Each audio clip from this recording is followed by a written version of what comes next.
Karena Wakil memang pialang. banyak yang belum tahu ya, Mhm. dari, profesi wakil pialang ini. Ini juga saya menghimbau buat adik-adik juga, Mhm. rekan-rekan ya, biar tahu Mhm. apa itu profesi wakil pialang. Mhm. Kalau mau lebih gamblang lagi mungkin dibuka di googling ya, Mhm. apa sih wakil pialang itu?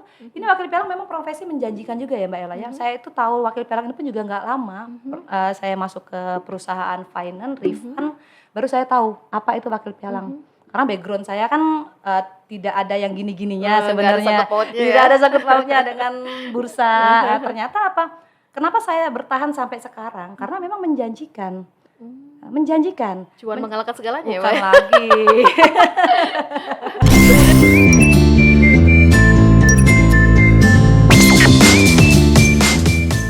Assalamualaikum warahmatullahi wabarakatuh. Halo pemirsa, jumpa lagi bersama saya Ella Sulistiana di program kesayangan kita, apalagi kalau bukan di Cukup Pedes. Program Cukup Pedes ini tayang setiap minggunya, tayang di Palpres Official di YouTube dan di Spotify tiap Senin dan Kamis. Nah, di tiap minggu kita selalu menghadirkan tamu-tamu yang berbeda yang siap memberikan edukasi, informasi untuk pemirsa Cukup Pedes simak ya. Nah, di episode kali ini kita masih dalam edukasi bersama Rifan Finansindo Berjangka. Kalau kemarin-kemarin bersama dengan Pak Eko, nah kali ini berbeda nih.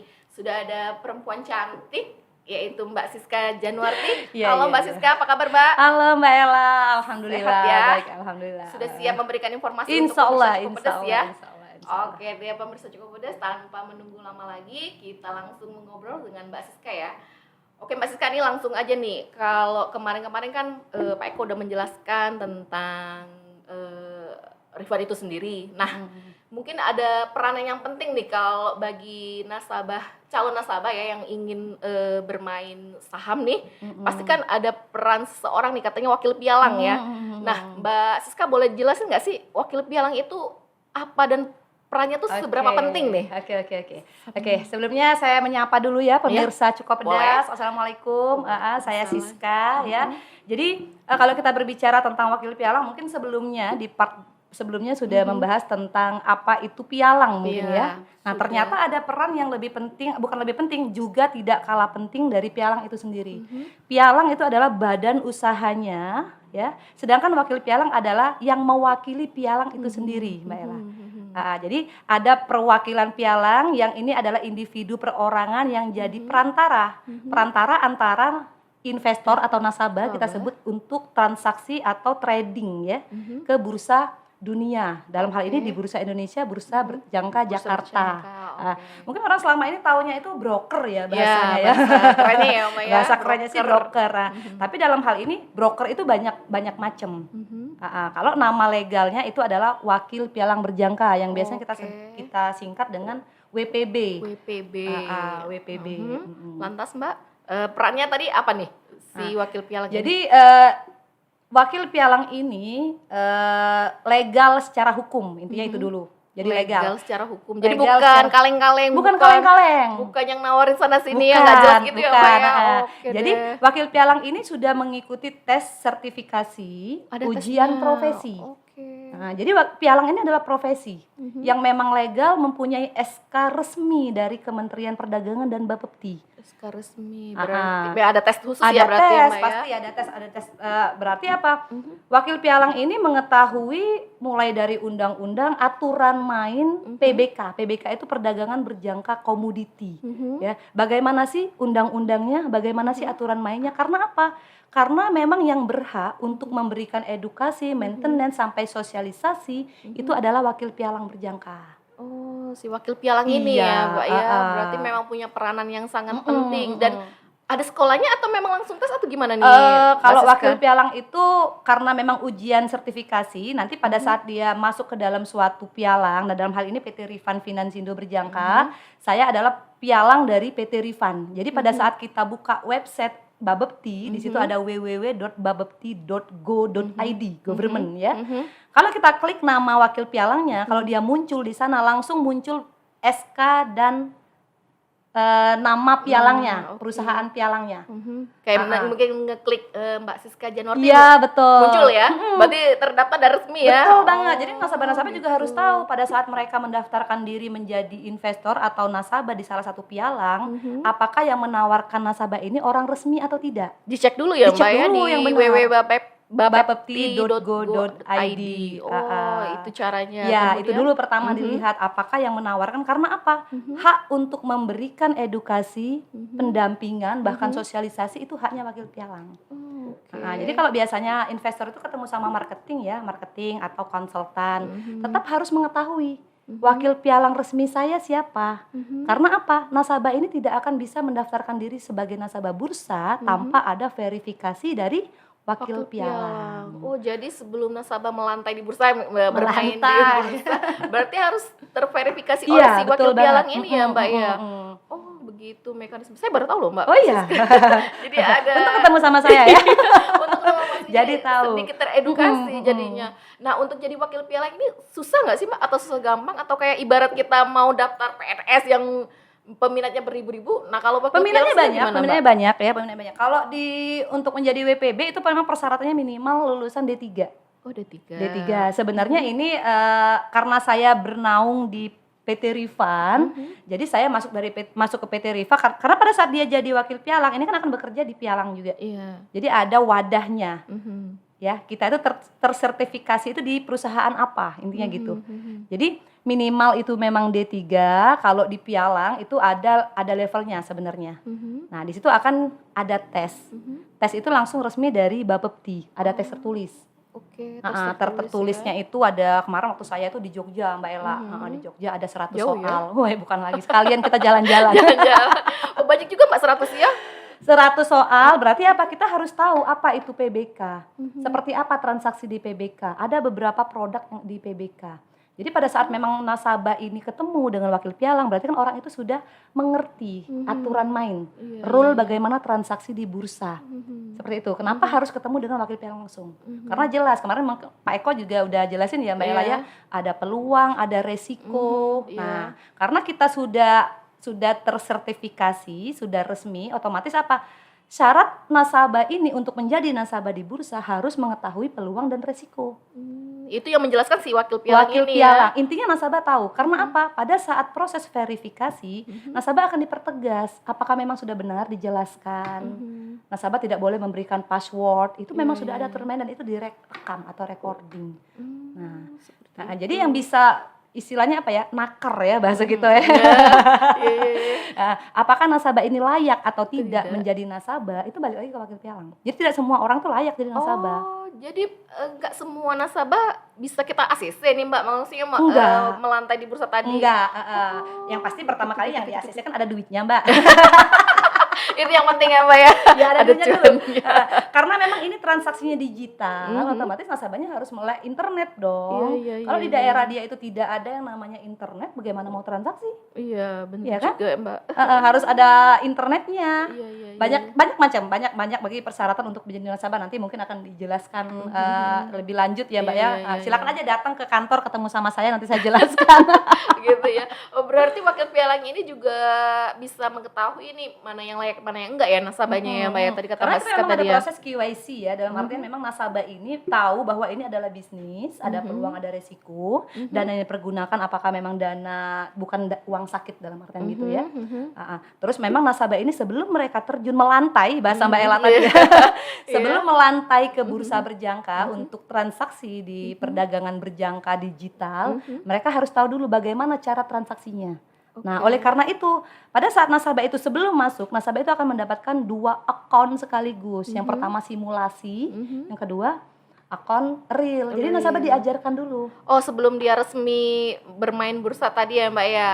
Oh, jadi ada trial gitu Iya, gitu betul ya. banget. Kita nyebutnya itu kan akun demo. Nah, makanya nasabah itu harus terjun sendiri. Karena apa? Karena ini kan kita ini pialang itu bukan pengelola dana, Mbak Ella. Pialang ini kan perantara. Karena nasabah apabila dia punya modal mau mendaftarkan diri ke nasabah bursa, bursa tidak menerima perorangan. Oke. Bursa hanya menunjuk pialang-pialang yang resmi, titik resmi. Dalam hal ini PT Rifan kan nomor 1 ya ratingnya. Oh ya udah nggak diragukan lagi tuh Ya Mbak. udah, silakan. Nomor selalu. 1, pertama resmi dulu. Terus yang kedua pasti dong kredibilitas perusahaan. Otomatis kalau ratingnya 1, segala sesuatunya sudah oke lah, ya kan. Yang ketiga memang wakil pialangnya juga harus resmi. Jadi banyak banget kan misalnya pialang-pialang yang tidak resmi, tidak ada wakil pialang, tidak punya secredit account. Mereka mengatasnamakan pialang, tapi sebenarnya itu cuma untuk galeri ya, galeri-galeri seperti itu. Intinya cari dulu dong yang resmi. Pialangnya resmi, wakil pialangnya resmi. Pialangnya nomor 1. Nah Mbak, kalau untuk wakil pialang sendiri apa sih Mbak suka dukanya? Kan Mbak Siska juga seorang wakil pialang ya. Sebenarnya gini, suka duka, kalau dikatakan suka duka, banyak sukanya sih Mbak, banyak sukanya dong, apalagi kita kerja di perusahaan finance yang memang pasti kan fulus dong, cuan-cuan pasti ngalir. Cuan-cuan itu yang penting, yang Mbak. pertama itu, kita tahu dulu dong tujuan kita itu apa. Di saat kita sudah tahu tujuan kita, sepertinya duka tuh nggak kerasa deh. Asik. Kemudian Mbak? Jadi kalau di wakil pialang itu, sebenarnya karena kita ini perusahaan jasa, memberikan jasa, ukuran kepuasan orang itu kan berbeda-beda. Iya. Ya kan, terkadang kita sudah memberikan service excellent terbaik, kita memberikan perhatian, memaintain sampai malam, ternyata mereka juga terganggu dengan apa yang kita lakukan. Makanya saya katakan perusahaan jasa itu ngeri-ngeri sedap. Kita sok-sok perhatian salah. Dia terganggu. Jangan ganggu saya, nanti saya meeting gini. Kita cuek, lah kok cuek konsultannya. Kan serba salah. Karena apa? Karena karakter orang, dalam hal ini adalah nasabah, itu kan beda-beda Mbak Ella. Jadi kita dibilang suka duka, paling juga nakar kepuasan untuk di maintenance itu seperti apa. Apalagi yang kita maintain di sini memang jet set ya, menengah ke atas. Kemarin juga sudah dijelaskan bahwa minimal 10.000 US dollar atau 100 juta. Otomatis orang-orang yang punya uang seperti itu kan ya seperti apa sih pelayanannya kan, tahu sendiri. Nah, di situ kadang kita agak-agak memasukin karakter orang itu enggak kita pukul rata di situ aja. Jadi harus paham karakter orang juga betul ya. banget. Mbak Siska ya, kalau enggak tadi ya kayak tadi kita mau protes komplain, serba salah. Serba salah. Nah, kenapa itu? Jadi nasabah ini pada saat dia jadi nasabah, jadi sudah seperti teman. Personalnya harus dapat dulu kita. Karena market itu buka jam 22 jam dalam satu hari. Otomatis apa? Komunikasi kita pasti kan lancar. Nah, tapi ada saatnya memang nasabah ini mungkin merasa kecewa. Nah, bagaimana kita sebagai internal kita memberikan pelayanan terbaik lah, namanya jasa ya. Saya pikir semua perusahaan jasa ya gitulah ya rata-rata ya. Ngembik selonyo mak uji kita ya bisa mano. Ngembik selonyo benar-benar. Nah, kalau di Palembang sendiri yang peminat wakil pialang ini gimana Mbak? Banyak atau nah itu ya kita cukup kesulitan untuk jadi mendapatkan karena wakil memang pialang? banyak yang belum tahu ya dari profesi wakil pialang ini juga saya menghimbau buat adik-adik juga rekan-rekan ya biar tahu apa itu profesi wakil pialang. Kalau mau lebih gamblang lagi mungkin dibuka di googling ya, apa sih wakil pialang itu? Ini wakil pialang memang profesi menjanjikan juga ya Mbak Ella ya. Saya itu tahu wakil pialang ini pun juga nggak lama. Saya masuk ke perusahaan finance, Rifan, baru saya tahu apa itu wakil pialang. Karena background saya kan tidak ada yang gini-gininya sebenarnya. Tidak ada sangkut pautnya dengan bursa. Ternyata apa? Kenapa saya bertahan sampai sekarang? Karena memang menjanjikan. Menjanjikan. Cuman mengalahkan segalanya ya, bukan Mbak? lagi. Kemudian Jadi apalagi sekarang kan kerja kita kan sudah terbatas ya sekarang kan, agak sulit kan mencari pekerjaan karena di sini sebenarnya wakil pialang ini sudah kayak pegawai negeri Mbak Ella. pegawai negeri. Statusnya jadi kayak memang dia ada hubungan dengan pemerintah ya Mbak ya? Iya, pemerintah kan dari naungan Kementerian Perdagangan. Kirain swasta Mbak. Nah, aku juga baru tahu nih. Jadi makanya tadi saya bilang pada saat kita buka website Babepti, kalau ada SK itu kan berarti kan resmi ya Mbak ya. Ya, bisa disekolahin ya. Aja Mbak Siska. Jadi semua fasilitas yang seperti itu kita dapat. Jadi kalau kita bekerja misalnya di pialang, karena wakil pialang namanya aja wakil pialang, berarti harus akan bekerja di pialang dong. Jadi di pialang itu kita akan mendapatkan income yang memang double. Karena dalam hal ini saya jelaskan antara wakil pialang dengan level misalnya ada manajer, ada leader ya kalau kita tahu di pialang itu berbeda. Wakil pialang ini adalah profesi. Tidak semua orang itu wakil pialang. Tidak semua marketing konsultan itu wakil pialang. Yang lebih jelas lagi kita buka nama-nama wakil pialang yang ada di PT Rifan. Itu nggak banyak. Nah, jenjang karirnya pun kalau kita mau jadi kepala cabang, pimpinan cabang pialang, itu harus jadi wakil pialang, persyaratan awal. Oh, harus jadi wakil pialang. Harus dulu wakil ya, Mbak, pialang. ya? Jadi memang harus punya SK. SK untuk jadi kepala cabang itu bisa jadi dia mau dipakai untuk jadi kepala cabang, bisa jadi untuk wakil pialang yang memverifikasi nasabah. Jadi nggak boleh rangkap dua. Oh, nggak Salah boleh. satu dipakai yang mana? Iya, iya, iya. Jadi kalau kayak Pak Eko nih, Pak Eko wakil pialang juga. Oh.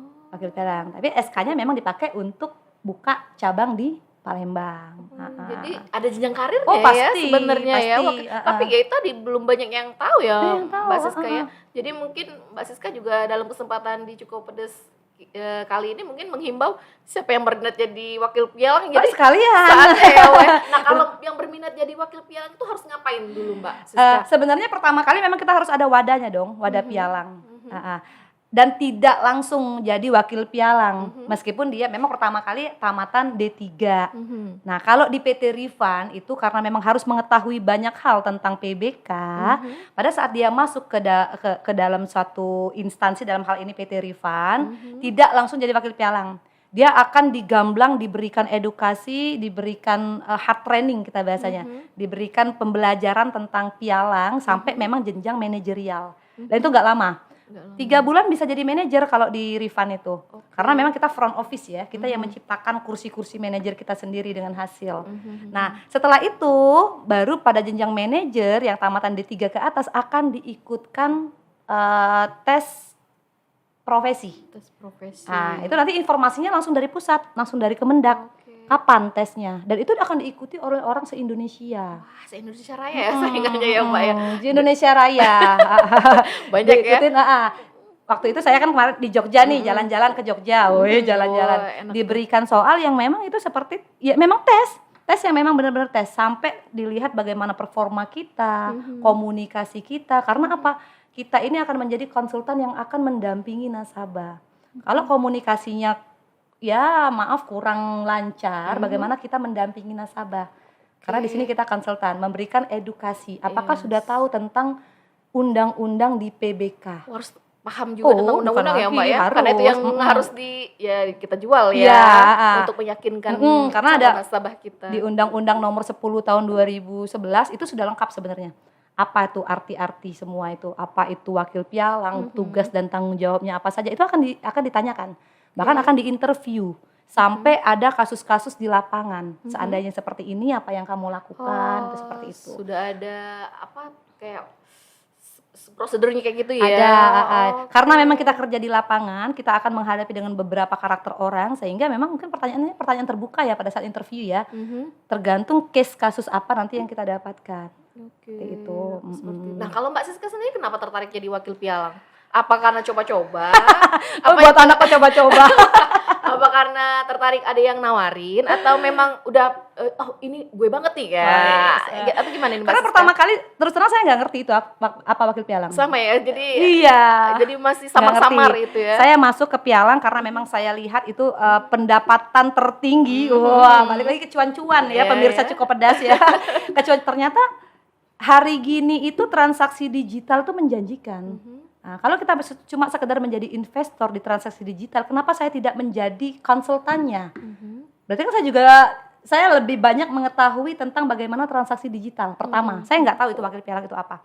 Karena memang background saya tamatan D3 ke atas, jadi pada saat saya jadi manajer, saya mempelajari banyak dong tentang PBK ini, ya kan? Kita ini kan berpikir gini Mbak Ella ya, pada saat kamu memilih suatu bidang, jadilah pakar di bidang itu. Wah, itu kan kata Pak Habibie, ya kan? Nah, jadi saya memilih di sini karena background saya kan sudah mudanya lebih awal. Maksudnya tua gitu ya. Jadi pada saat masuk ke lingkungan kerja seperti ini, ya alangkah ruginya saya tidak mengetahui banyak tentang PBK. Yang kita ketahui bahwa bisnis digital ini sangat menjanjikan, apalagi kemarin ya resesi dunia, COVID. Semua sektor bisnis itu drop kecuali Kecuali perusahaan-perusahaan digital, ya kan? Yang berhubungan dengan IT digital yang masih sampai sekarang itu bertahan bahkan berkembang. Berarti apa? sekian tahun yang akan datang bisnis digital itu Digital ini sangat memang, menjanjikan. iya. Kita harus berpikir maju. Ya kan, jangan kita sampai hidup manual di zaman digital. Ya, semua transaksi sudah pakai digital. Digital. Kita pikirnya itu aja. Kalau saya punya pekerjaan yang memang notabene itu manual, saya akan punah, Mbak Ella. Iya. Karena kita berpikir maju, jadi mau jadi pakar di suatu bidang, otomatis apa? Apalagi yang kita lirik kalau nggak digital. Oh, Ya kan, baiklah. background saya nggak digital sama sekali. Dibilang gaptek sih enggak, tapi kita harus berpikir itu ya 10 tahun yang akan datang apa sih dunia ini seperti apa sih. Ternyata memang iya yang saya rasakan setelah ya COVID, ya corona, resesi dunia, ternyata sektor bisnis inilah yang masih sampai sekarang itu bertahan bahkan berkembang. Berkembang ya. Iya. Jadi Mbak Siska intinya nggak salah pilih ya? Oh, enggak banget. Makanya kalian juga ya pemirsa Cukup Pedas jangan salah pilih. Ayo cus sama saya. Nanti Temui saya Mbak edukasi, Siska ya? temui saya langsung, nanti saya ajarin. Oh tuh pemirsa Cukup Pedas udah dapet ini nih dari Mbak Siska. Jadi intinya pintar melihat peluang ya Mbak Bener ya, banget. Siska ya? Heeh. Jadi memang Mbak Siska juga pintar melihat peluang nih yang menjanjikan. Tapi Harus. waktu itu taunya dari mana sih Mbak? Dari TV, dari orang, dari... Sebenarnya waktu itu saya itu kan hijrah Mbak Ella. Iya. hijrah. Saya tuh dari Surabaya ke Palembang gitu kan. Background saya psikolog. Oh, saya sudah pandai lah berarti melihat orang iya, ya. Ada waktu itu ilmunya. memang saya melamar kerjanya. Ini cerita ya. Ini sedikit cerita ya pemirsa ya. Saya melamar kerja karena memang background saya psikolog, jadi saya itu konsultan individual, konseling seperti itu. Saya ngelihat lowongan memang di situ membutuhkan konsultan finance. Kalau yang namanya konsultan mau finance mau apa ya sama aja. Iya. Berarti kan kita berhubungan sama orang memberikan arahan. Konsultan kan gitu. Saya daftarlah di PT Rifan. Ya pasti pada saat saya mendaftar tidak semerta-merta saya langsung masuk. Saya lihat dong apa sih perusahaan ini. Nah, jadi buat adik-adik yang juga mencari tahu apa sih PT Rifan, nggak usah, saya sudah cari tahu duluan. Udah dulu aja Mbak ya. Iya. Background saya di psikologi, saya S2 dari Surabaya, saya pindah ke sini. Tidak mungkin saya masuk ke dalam satu perusahaan yang nggak jelas. Iya. Ya kan? Jadi untuk adik-adik tamatan SMA, tamatan D3, S1, saya sudah duluan cari tahu ini perusahaan seperti apa. Saya cari tahu, saya searching, saya tanya-tanya, ternyata oke, dalam artian memang ratingnya tertinggi, aturan mainnya ada, sistemnya jelas, bahkan budaya itu yang memang gue banget gitu. Oh, gitu. Berarti udah feel-nya udah dapat ya, Mbak Banget. ya. Karena di sini ya? Rifan itu saya rasakan kita itu bisa mempekerjakan diri kita sendiri, Mbak Ella. Nah, jadi kita itu front office yang memang kita tahu jadwal kita yang bikin aturan mainnya. Saya mau ke sini, saya mau ke sini. Fleksibel ya, Mbak. Fleksibel. Nggak office hour kayak gitu Jadi ya. di Rifan itu sebenarnya kita tuh bukan pegawai, Mbak Ella. Nggak membosankan. Kita itu pebisnis di situ. Pebisnis. Jadi Baiklah. kita yang menentukan diri kita itu mau kemana. Humanistik. Wah, memanusiakan manusia katanya Iya kan sih. gitu ya bahasanya kan. Keren banget istilahnya, Mbak ya. Mbak Ya, Siska. jadi ditanya apakah sudah tepat? Sudah tepat banget. Sudah tepat banget. ya. Nah, kalau sampai sekarang saya bertahan, saya pikir ya sudah oke lah. Oke deh, wah pemirsa Cukup Pedas sudah panjang lebar nih Mbak Siska menjelaskan. Mungkin sebelum kita menutup obrolan kita di episode kali ini, mungkin Mbak Siska ada bukan tips ya, mungkin ada kiat-kiat yang mau berminat menjadi wakil pialang Mbak, boleh disampaikan nama pemirsa Cukup Pedas atau yang calon nasabah mungkin. Oh, calon nasabah. Ya, kalau untuk rekan-rekan pemirsa yang berminat menjadi wakil pialang, pertama kita harus tahu dulu. Pilih perusahaan pialang yang resmi dulu, Mbak Ella. Karena kita itu bekerja kan ada resiko. Nah, pada saat kita bekerja dalam satu perusahaan yang notabene tidak resmi, resikonya kan balik ke kita. Kita tidak akan di-backup oleh perusahaan. Resmi dulu, apakah perusahaan kalian itu resmi atau tidak? Buka lagi website pemerintah, itu yang resmi. Kalau kita baca-baca milis informasi dari orang, ya siapa sih yang nggak bisa bicara? Semua orang bisa berkomentar, tapi semua orang tidak bisa bertanggung jawab. Wah. Bijak sekali. Iya kan? Kita buka dulu jelas-jelas ini webnya pemerintah, bukan web yang bikin-bikin sendiri. .go government, ingat itu. Apakah perusahaan pialang yang kalian pilih ini legal atau tidak? Ya. Setelah itu masuklah di situ, ya kalian pasti cari mentor dong. Cari mentor, harus tahu banyak tentang apa itu wakil pialang, tugasnya seperti apa, karena kita tidak cuma berbicara tentang cuan pastinya. Kita berbicara tentang tugas dan tanggung jawab juga, ya kan? Siapa sih yang nggak mau dapat duit? Tapi apakah mau bertanggung jawab atau enggak dengan duit itu? Kan agak ngeri. Ngeri-ngeri sedap ya Mbak Siska ya. ya. Bukan lagi ya. Jadi buat adik-adik kalau di PT Rifan itu penerimaannya mulai dari SMU ke atas. SMA sederajat ke atas boleh ya. Karena tadi saya bilang fleksibel kerjanya, bisa juga adik-adik sambil kuliah bahkan. Bisa ya disambil. Iya, yang penting bertanggung jawab, balik lagi bertanggung jawab. Bisa sambil kuliah, mungkin jenjang sekian bulan jadi manajer, tamat kuliah D3 bisa langsung ikut sertifikasi wakil pialang. Oke, jadi harus rajin-rajin juga googling ya Mbak ya. Iya, rajin-rajin bekerja, jangan rajin-rajin cari kerja. Kalau udah kerja ya seperti itu sama semua. Oh gitu, itu tuh kiat dari Mbak Siska bisa berhasil sampai sekarang ya Mbak ya. Iya. Oke deh Mbak Siska, kayaknya udah gak kerasa nih obrolan kita. Mungkin next time nanti kita ngobrol Siap. yang bahasan topik lain juga ya Mbak Siska. Siap. Terima kasih loh Mbak udah Sama-sama, memberikan Mbak Ella. edukasi, udah hadir di studio kami. Oke, senang banget. Terima kasih ya Mbak Siska. Sama-sama. Oke pemirsa Cukup Pedes, tayangan kita di kali ini nggak terasa ya sama Mbak Siska udah panjang lebar menceritakan peran wakil pialang. Ternyata cukup menjanjikan. Bagi pemirsa Cukup Pedes yang berminat mungkin bisa menghubungi Mbak Siska ya. Nah untuk di episode kali ini cukup sekian dulu. Saya ucapkan terima kasih, salam sehat, tetap semangat. Assalamualaikum warahmatullahi wabarakatuh.